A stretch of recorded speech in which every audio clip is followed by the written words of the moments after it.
Every time I speak in front of a group, it's always like the first time. And it's always a new experience, and it's something that I enjoy doing tremendously.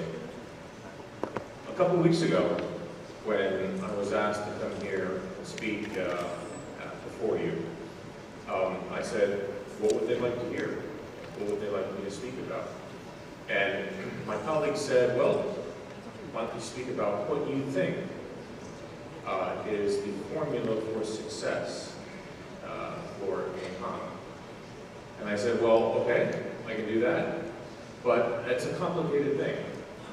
It's a complicated thing because the business of senior living is a complicated matter.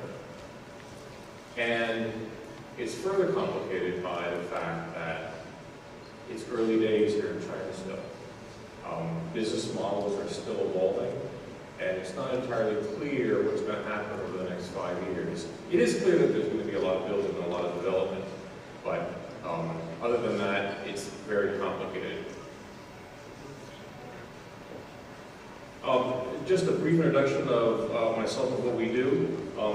Hampton Hoerter Healthcare is a building company that serves 4 different businesses. One is called the China Geriatrics Institute, one is called Worldwide Geriatrics, and our basis is a company called Hampton Hoerter China, which does the bulk of our senior living consulting throughout China. We've done 5 projects in China today, from Chongqing to Shenyang down to Wenzhou.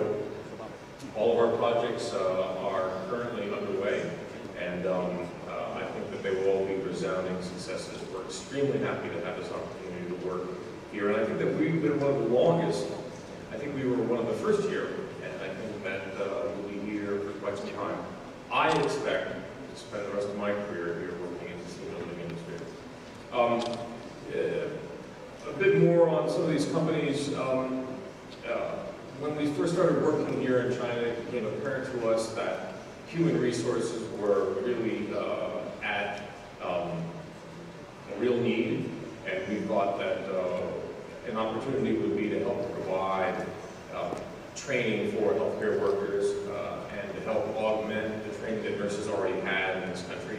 And so we came up with the idea of the China Geriatrics Institute, and the way we accomplish our training there is not by bringing over nurses from Europe or bringing nurses over from North America. We accomplish this by using local nurses who've been trained abroad, or Taiwanese nurses, or Taiwanese healthcare workers. We find that by using locals and by using Taiwanese, we avoid the cultural issues and the translation issues that really impede a successful training program. The Worldwide Geriatrics is also something we learned early on was a great need here in China. As all of you probably know, as we get older, our body chemistry changes. And as our body chemistry changes, our dietary needs and that which we need to nourish ourselves also changes. And so giving an older person the same type of diet that you would use as somebody who's in their 20s, 30s, or 40s is really not what they need. And so we founded Worldwide Geriatrics to import some of the world's best nutrient supplements for the local Chinese population. And of course, Hampton Hoerter China, which is our mainstay here in China. Like I said, we've done 5 strategic plans for projects as far west as Chongqing, up north to Shenyang, down to Wenzhou. We're also working for the World Bank at the present time. We're doing a great deal of research on the nursing home business here in China, which is largely run by state-run enterprises, and we're trying to determine whether or not current models for this business, for the nursing home business, the business of the care of the frail and the elderly, is really sustainable here in China today. We're very proud of the work we've done today, and we are also, I'm also very proud of the book that I've just written. I think it's probably the first book on senior living here in China. It's available in both an English edition that was printed here in China, as well as an edition that's available on Amazon. I bought a bunch of copies today that are on your tables. If anybody needs an additional copy, please see me afterwards, and I'm happy to provide you with another copy.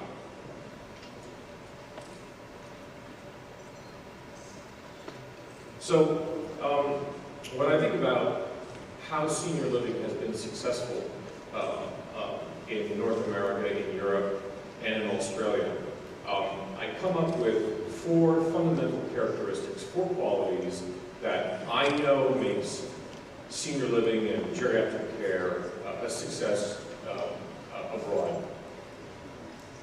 And those are that even before you hire the architects, even before you raise the capital, you have to have a conceptual plan that's workable. You have to have a feasibility plan. You have to be able to impart what's in your mind, your idea, your brilliance for this project to the people who are going to execute it. And that means writing it down in a large book or a large paper so that everybody knows what you know, everybody can share your dream, and they can make your dream a reality. 2, operations are paramount. Every time I go to see facilities here in China, one thing is apparent to me. The real estate is great. Absolutely perfect real estate. Operations are the most difficult part of senior living. And you're learning it. You're learning it well.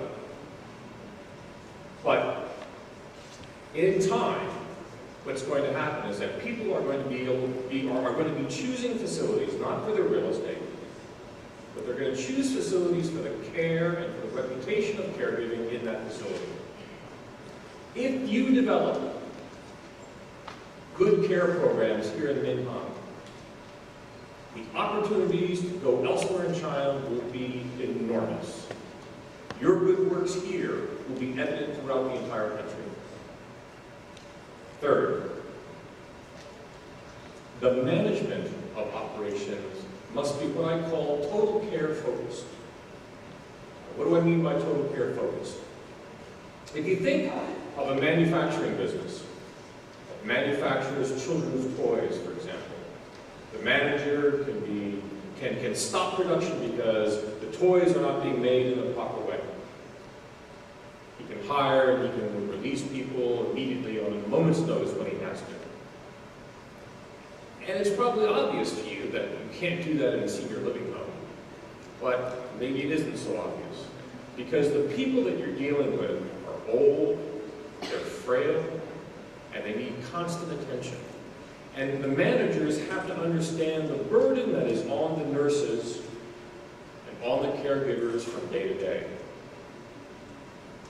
It's my own personal opinion that a geriatric care nurse or a geriatric care healthcare worker is the most difficult job in the world. Why do I say that? Well, I've managed facilities before in my life, and I see the nurse comes to work every day, and she cares for the older person. In a sense, she falls in love with these people because she's always helping them take their medicine, get up in bed, go to sleep, and then one day, is as natural, they die. And then that nurse has to get up and come back to work and do it all over again. And the caregiving that you would give to a facility based in Guiyang, it's a different culture in a way. In the United States, the caregiving and the facilities that are based in the Northeast are entirely different in terms of their culture of care, their diets, than a facility in Alabama. Let's take a look at some of these. These are some of my favorite examples of facilities around the world. The first one is a facility based in Luxembourg, that tiny, tiny little city. In fact, the country of Luxembourg is probably smaller than the city of Minhang. Look at this facility. It's a relatively simple design. The real estate is efficient. It's not elaborate. It serves its purpose, and the purpose is to deliver the finest care possible. And this facility has the reputation in Europe of delivering among the best care in all of Europe. The second one, tiny little place in the United States called Rhode Island. It's also relatively simple design. If you had a bird's eye view, you could see that it was built in a square with an interior courtyard, which would allow the residents, all of whom have dementia, to be able to walk freely and not get outside the facility and into trouble and hurt themselves. The facility, again, it's relatively simply built, but it's a care program for dementia patients. People come from all over the country to go to this facility. And my favorite is a facility in Taiwan, just outside of downtown Taipei, in a place called Nanshui. This facility was probably built sometime in the late 80s. It's an older facility, but I've been to this facility a couple of times, and everyone in this facility, from the manager all the way down to the janitors, the people who clean the floors, are totally care-oriented.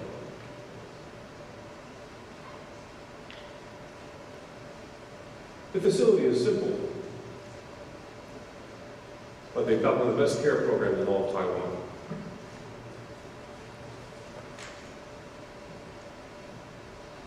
So when I take the information of what makes a great facility in Europe, what makes a great facility in North America, I look at their care operations and I bet myself, so what is going to really make a program in Minhang really outstanding? And I come up with 7 ideas. And the first one is, keep it simple. There's no need to make this complicated. It's too early to make it complicated. You keep it simple and you'll be successful. 2, offer senior care that you know is demanded by the local population. And you're only going to know that by conceptualizing your plan in advance. You don't want to be selling golf memberships to people who need dementia care. Aging in place. When you think about it, the last thing you want to do as an elderly person, someone who's 85 years old, is pick yourself up out of your home and move to another place. It's a traumatic thing to move when you're that old. Now, I like the CCRC idea. It has its place. I also like this concept called aging in place, where you can build a facility, and as you get older, you simply alter the facility to suit your needs and your age at that time.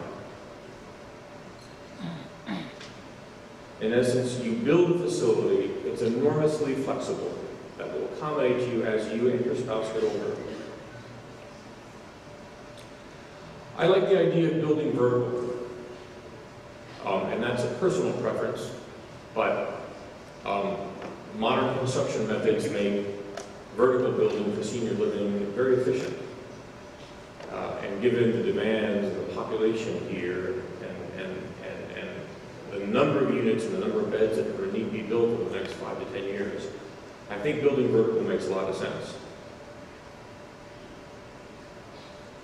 5, develop extensive human resources.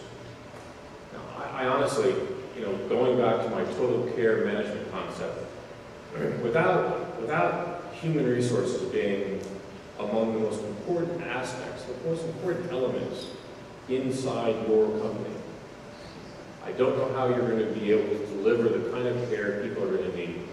There's a great deal of attrition today in senior living facilities, and that's just because there are not enough nurses. And you'll train a nurse for 6 months and then she's going to be gone. So you constantly need to rotate the human resources. You're going to constantly need to rotate the training. 6, this is a big one for me. The more time I spend here in China, the more I realize, the more I study the history of China, the more I realize that Chinese culture contains almost everything that is needed for senior living. I'm a big proponent of building Chinese senior living and not senior living that is from some other place.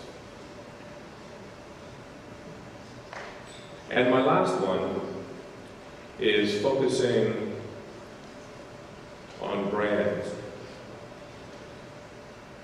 Branding is good, and there's a lot that can be learned from Western brands. Their technologies and their training methods are all valuable. But at the end of the day, it takes a long time for large companies to understand what's needed here in China. I've been here for almost 5 years, and sometimes I myself am confused. I believe that you should be training your own staff, using the Western brands when it's necessary, but focusing on developing your own care culture. That's all I have.